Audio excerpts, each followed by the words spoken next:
Germany থেকে ফিরেই তার পরের দিনই ছিল আমার একটা রিসেপশনের ইনভিটেশন। তো ৫ বছর পর এরকম বিয়েবাড়ির ইনভিটেশন পেয়ে আমরা চলে গিয়েছিলাম নিউ টাউনে। প্রিয়াসার ননদের বিয়ে ছিল, এটা ছিল তার রিসেপশন। বিয়েতে যেতে পারিনি। আর খাওয়া-দাওয়া ছিল দুর্দান্ত। ৫ বছর পর এইরকম খাওয়া-দাওয়া করছি, ব্যাপারটা তো আমাদের কাছে পুরো জমে ক্ষীর। বেবি নান ছিল, তার সাথে যে তরকারিটাও ছিল দুর্দান্ত ছিল। ফিশ ব্যাটার ফ্রাইটাও ছিল দারুণ। সঙ্গে ছিল প্লেন রাইস আর পাতুরি। ভেটকি মাছের পাতুরিটা সত্যিই দারুণ খেয়েছিলাম।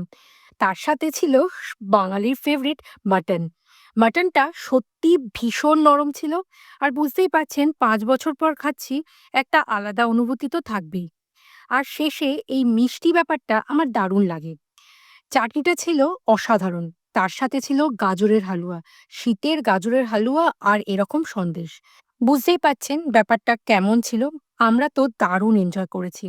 শেষে একটুখানি মনে হচ্ছিল ককটেল বা মকটেল কিছু একটা খাবো। ককটেল ছিল না, যদিও মকটেলই ছিল। তো আমি ওই ব্লু লাগুন খেলাম সোডা দিয়ে, দারুণ লাগলো। আজকে এই যে ইনভিটেশন, এটা কিন্তু আমাদের মনে করিয়ে দেয় যে আমাদের ইন্ডিয়ার যে বিয়েবাড়িগুলো ছিল কেমন ছিল। সত্যি অনেকদিন বিয়েবাড়ি পাইনি, তো ব্যাপারটা ভুলে গিয়েছিলাম। আবার ৫ বছর পর এরকম বিয়েবাড়ি পেয়ে দারুণ লাগলো। শেষে তো পান তো ছিলই। এই ছিল আজকে আমার ছোট্ট একটা শর্টস।